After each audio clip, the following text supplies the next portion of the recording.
इतिहासविदहरूले अंग्रेजहरूले अंग्रेजीमा जे लेखे त्यसलाई सत्य जुन ठाने त्यसको लागि चाहिँ म एकदमै दुर्भाग्यपूर्ण अवस्था ठान्दछु। त्यो कुरा गलत हो। कर्ट प्याट्रिकको an account of the kingdom of Nepal भन्ने पुस्तक हेर्नुभयो भने यो कुरा छर्लङ्ग हुन्छ। पृथ्वीनारायण शाह कुनै पनि देशको एकीकरण गर्दाखेरि ब्लड सेड भएको छ, मानिसहरू मारिएका छन्, युद्धबन्दी गुणस्तरीय हुन्थ्यो, सर्वसुलभ हुन्थ्यो, निशुल्क हुन्थ्यो, कर्मचारीले शिक्षा र स्वास्थ्यको लागि घुस खानु पर्दैन थियो। त्यति मात्रै होइन, आज हाम्रो मुलुकको विकास धेरै अगाडि गइसकेको थियो। नागरिक पृथ्वीनारायण शाहको विषयमा आफ्नो धारणा राख्नलाई धन्यवाद। म सम्वाद चौतारीलाई पनि धेरै धेरै धन्यवाद दिन चाहन्छु र मञ्चमा उपस्थित विशिष्ट व्यक्तित्वहरू। पृथ्वीनारायण शाहको बारेमा डाक्टर सुरेन्द्र केसी हुँदाहुँदै मैले बोल्नु धेरै उपयुक्त हुँदैन। उहाँ इतिहासविद, राजनीतिक विश्लेषक र उहाँलाई इतिहासका जति धेरै कुराहरू थाहा छन् त्यति मलाई थाहा छैन। तर मैले पृथ्वीनारायण शाहलाई म 4-5 किसिमले हेर्न चाहन्छु। सबभन्दा पहिला पृथ्वीनारायण शाह यो मुलुकको निर्माता, आधुनिक नेपालका निर्माता हुनुहुन्छ। तर पृथ्वीनारायण शाह आधुनिक नेपालका निर्माता मात्रै होइनन्। पृथ्वीनारायण शाहको परिचय र पृथ्वीनारायण शाहको गरिमा त्योभन्दा पनि बेसी छ। त्यसैले म पृथ्वीनारायण शाहका बारेमा 5वटा पक्षबाट म पृथ्वीनारायण शाहको विषयमा आफ्नो धारणा राख्न चाहन्छु। हामी सबैले बोल्ने विषयवस्तु के हो भने पृथ्वीनारायण शाहले आधुनिक नेपालको एकीकरण गर्नुभयो। त्यस आधारमा आज हामीले नेपाली भन्न पाएका छौँ। नेपालीको पहिचान हामीसँग छ। हामी आफूलाई गौरवशाली नेपाली ठान्दछौँ। यो सबै कुरा पृथ्वीनारायण शाहको कारणले हामीले प्राप्त गरेका छौँ।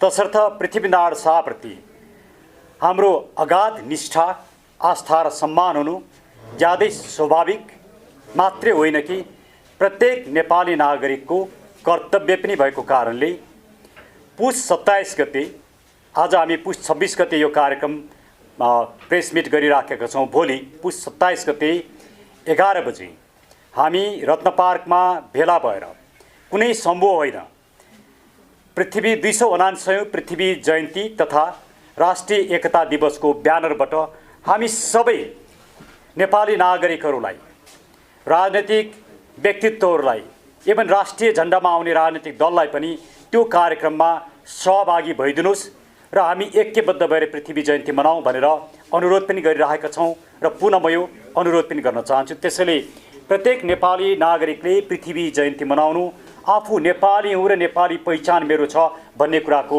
एउटा त्यो रिफ्लेक्सन पनि भएको कारणले म यो पृथ्वी जयन्तीलाई भव्यताका साथ मनाउनुपर्छ भन्ने कुरा राख्न चाहन्छु। तर पृथ्वीनारायण शाह आधुनिक नेपालका निर्माता मात्रै होइनन्। पृथ्वीनारायण शाह एकजना दर्शनशास्त्री पनि हुन्। पृथ्वीनारायण शाहले जुन राजनीतिक विचार राख्नुभयो, जुन सामाजिक र सांस्कृतिक विचार राख्नुभयो, जुन आर्थिक नीति अवलम्बन गर्नुभयो, यी जुन कानुनी पक्षमा उहाँले आफ्ना धारणाहरू राख्नुभयो, यी सबैले के देखाउँछ भने नेपाल निर्माणका लागि हामीलाई कुनै विदेशमा हुर्किएको बढेको बाध चाहिँदैन।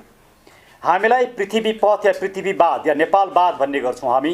नेपालवाद नै पर्याप्त छ, त्यसको व्याख्या विश्लेषण पर्याप्त हुन जरुरी छ, त्यो नै काफी छ। त्यसैले सबभन्दा पहिला म पृथ्वीनारायण शाहको एउटा दर्शनशास्त्रीको रूपमा उहाँको महत्त्वलाई म 4-5 बुँदामा राख्न चाहन्छु। पहिलो बुँदा हो, पृथ्वीनारायण शाहले घुस लिने र घुस दिने देशका शत्रु हुन् भनेर भन्नुभयो। आजको नेपाली समाजको सबैभन्दा ठुलो समस्या नै भ्रष्टाचार बनेको छ। 170 रुपियाँको साबुनलाई 3780 रुपियाँको बिल बनाएर खाँदा पनि सरकार र स्टेट मेसिनरीले कारबाही गर्दैन। नयाँ गाडी 48 लाख रुपियाँमा किनिन्छ, त्यसको मर्मत खर्च 58 लाख रुपियाँ बनाएर पैसा खाँदा पनि कारबाही हुँदैन। भ्रष्टाचारको नाङ्गो नमुना समाजमा छताछुल्लो हुँदा पनि कसैमाथि कारबाही हुँदैन। वास्तवमा प्रश्न उठ्छ, भ्रष्टाचारले मेरो जीवनमा के असर परेर मैले बिहान बेलुका खाइराखेको छु, हिँड्न पाइराखेको छु, आफ्नो काम गर्न पाइराखेको छु, मलाई त भ्रष्टाचारले केही पनि असर गरेन भन्ने जिज्ञासा हुन सक्छ। तर भ्रष्टाचार नभइदिएको भए आज हाम्रा जुन बाटोघाटो थिए, विकास निर्माण थिए, त्यो सबैको बेनिफिट, त्यसको प्रिमियम हामीले पाउँथ्यौँ। एकातिर भने आज शिक्षा र स्वास्थ्य गुणस्तरीय हुन्थ्यो, सर्वसुलभ हुन्थ्यो, निःशुल्क हुन्थ्यो। कर्मचारीले शिक्षा र स्वास्थ्यको लागि घुस खानु पर्दैन थियो। त्यति मात्रै होइन, आज हाम्रो मुलुकको विकास धेरै अगाडि गइसकेको हुन्थ्यो र नागरिकको जीवनस्तर बढ्थ्यो, हाम्रो पर क्यापिटल जीडीपी बढ्थ्यो। त्यसैले भ्रष्टाचारले तपाईँ हाम्रो प्रत्येक लाइफका प्रत्येक क्षेत्रमा असर पारेको छ। आज ब्याङ्कको ब्याज दर 20% 16% हुँदैन थियो। सिङ्गो राज्यको स्रोतलाई दोहन गर्नका लागि सबै किसिमले मुलुकमाथि एउटा अप्ठ्यारो अवस्था सृजना गरेको छ। यसको पछाडिको एउटा कारक तत्त्व भ्रष्टाचार नै हो।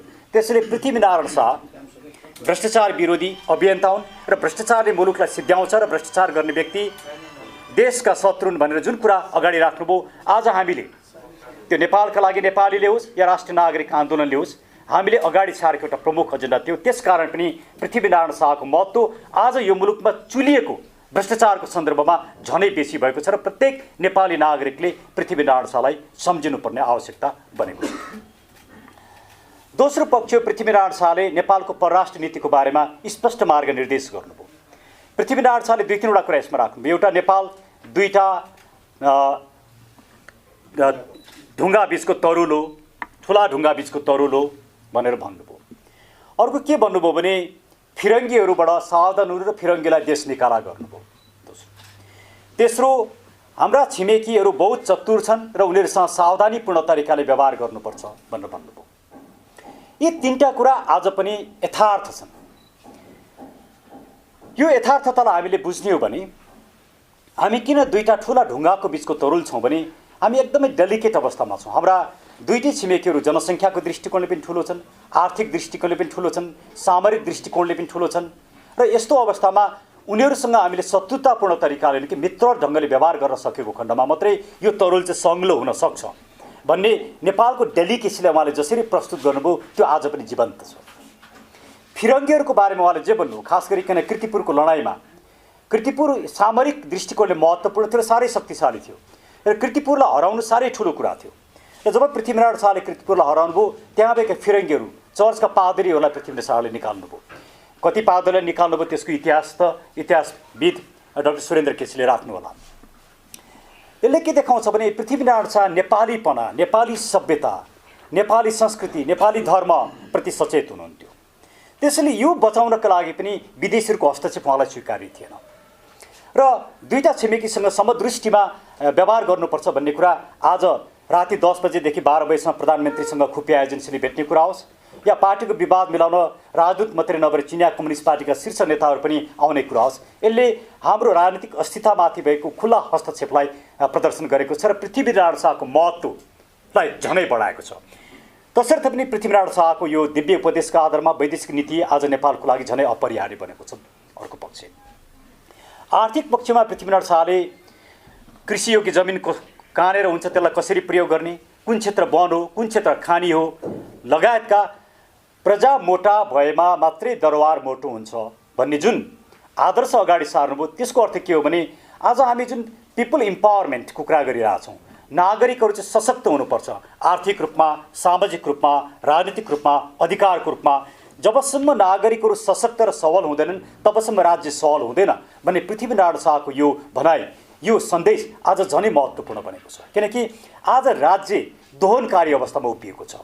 राज्यका ती सार्वजनिक सम्पत्ति हुन्, त्यो मुलुकको राष्ट्रिय सम्पत्ति होस् या सीमित व्यक्तिको हातमा सार्वजनिक जग्गा होस्, सार्वजनिक सम्पत्ति होस्, हाइड्रो पावर होस्, फाइनेन्सियल कम्पनी हुन्, ब्याङ्क हुन्, शिक्षा होस्, स्वास्थ्य होस्, आज सीमित व्यक्तिको हातमा, केही राजनीतिक नेताहरू उनीहरूका कार्यकर्ता र सीमित व्यक्तिको हातमा पुगेको छ। सिधो राज्य शक्तिको, राज्य स्रोत आज दोहन भएको अवस्था छ। यस्तो अवस्थामा प्रजाहरूलाई चाहिँ डेमोक्रेसीको, लोकतन्त्रको प्रिमियमबाट टाढा राख्ने र केही व्यक्तिहरूको लागि मात्रै लोकतन्त्र, गणतन्त्र आएको अवस्था जसरी चरितार्थ भएको छ, यो अवस्थामा पनि पृथ्वीनारायण शाहको योगदान चाहिँ बहुमूल्य रहेको छ। अब प्रश्न आउँछ, भरत दाइले पनि उठाउनुभयो, कर्णेल कर्ट प्याट्रिकले an account of the kingdom of Nepal भन्ने किताब लेख्नुभयो। त्यो पुस्तकमा उहाँले के भन्नुभयो भने हामी कीर्तिपुर माथिको त्यो भन्ज्याङबाट आउँदाखेरि हामी हिँडेर आएका थियौँ, हामीले भरियाको रूपमा कीर्तिपुरबाट केही मानिसहरू मगाएका थियौँ, उनीहरूले हाम्रो भारी बोकेका थिए र उनीहरूको कुरा सुन्दाखेरि पृथ्वीनारायण शाहले कीर्तिपुरीहरूको नाक काटेछन् भनेर लेख्नुभयो। अब यहाँनिर म प्रश्न गर्छु, त्यहाँ त्यस बेलाका ती भरियाहरूले अङ्ग्रेजी जान्दथे कि जान्दैनथे? कर्कप्याट्रिकले नेवारी जान्दथे कि जान्दैनथे? अनि बिचमा अनुवाद गर्ने व्यक्ति जो थिए त्यसले नेवारी र अङ्ग्रेजी कति बुझ्थे?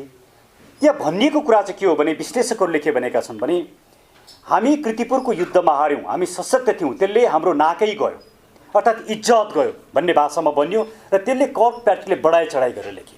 किनकि त्यहाँ भएका पादरीहरूलाई खेद्ने काम पृथ्वीनारायण शाहले गरेका थिए र अङ्ग्रेजहरू पृथ्वीनारायण शाहको विरुद्धमा ओर्लिएका थिए र अङ्ग्रेजहरूको सँगको युद्धमा पनि पृथ्वीनारायण शाहले पटक पटक हराएका थिए। यो कारणले गर्दाखेरि उनीहरू पृथ्वीनारायण शाहको विषयमा विष वमन गर्न चाहन्थे र गलत कुराहरू उनीहरूले लेखे र त्यसलाई हामीले इतिहास मान्यौँ र हाम्रा इतिहासविदहरूले यसको विषयमा विश्लेषण गर्ने नै छन्। सुरेन्द्र केसी पनि यही हुनुहुन्छ र कतिपय इतिहासविदहरूले अङ्ग्रेजहरूले अङ्ग्रेजीमा जे लेखे त्यसैलाई सत्य जुन ठाने त्यसको लागि चाहिँ म एकदमै दुर्भाग्यपूर्ण अवस्था ठान्दछु। त्यो कुरा गलत हो।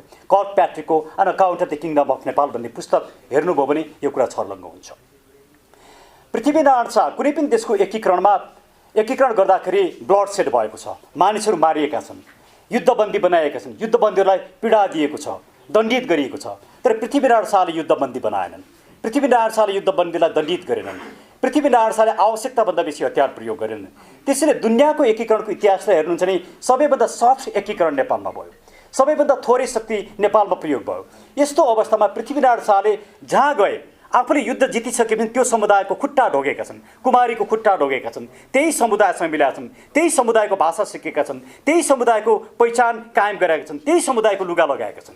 यसरी पृथ्वीनारायण शाहले नेपाललाई जसरी 4 जात 36 फुलबारी भने उनमा एउटा विभेदको भावना थिएन।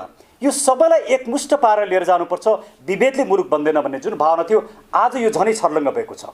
आज दलितहरूमाथि भएका अन्याय, आज जनजातिहरूमाथि भएका अन्याय र दलितहरूमाथि भएका कतिपय अन्याय र का घटनाहरूमा जाहेरी दरखास्तसम्म पनि नलिने र राज्यले कारबाही पनि नगर्ने यस्ता जुन निर्मम घटनाहरू घटेका छन्, यसले पनि पृथ्वीनारायण शाहको त्यो दिव्य उपदेश र त्यो फिलोसफी आज मुलुकको लागि कति नितान्त आवश्यक छ भन्ने कुरा छर्लङ्ग पार्दछ।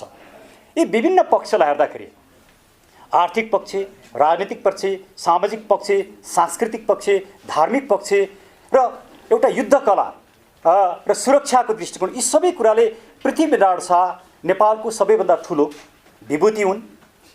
नेपाल एकीकरण गरे, एउटा राजनीतिक दर्शन दिए, पृथ्वी पथ कायम गरे। त्यसलाई हामीले साँचो अर्थमा मुलुकमा ट्रान्सलेट गर्न सक्यौँ भने मात्र यो मुलुकको भविष्य छ। तसर्थ म पुनः एकचोटि के अनुरोध गर्न चाहन्छु भने पुस 27 गते 11 बजे म डाक्टर सुरेन्द्र केसीलाई पनि डाक्टर रोकालाई पनि म निमन्त्रणा दिन चाहन्छु। रत्न पार्कमा आउनुहोस्, सँगै पृथ्वी जयन्ती मनाऊ। त्यो कार्यक्रम राजनीतिक कार्यक्रम हुँदैन, यो राजनीतिभन्दा माथि उठेको कार्यक्रम हो। हामी नेपालीहरूले एक ठाउँमा उभिएर नेपालको अस्तित्व र नेपालीको पहिचानको लागि एक ठाउँमा उभिनुपर्ने बेला आएको छ र यो कुरामा तपाईँहरूको पनि साथ रहनेछ भन्ने अपेक्षा गर्दै म यहाँहरूलाई मलाई जुन मेरा विचारहरू राख्ने मौका दिनुभयो त्यसको लागि धन्यवाद दिन चाहन्छु। धन्यवाद।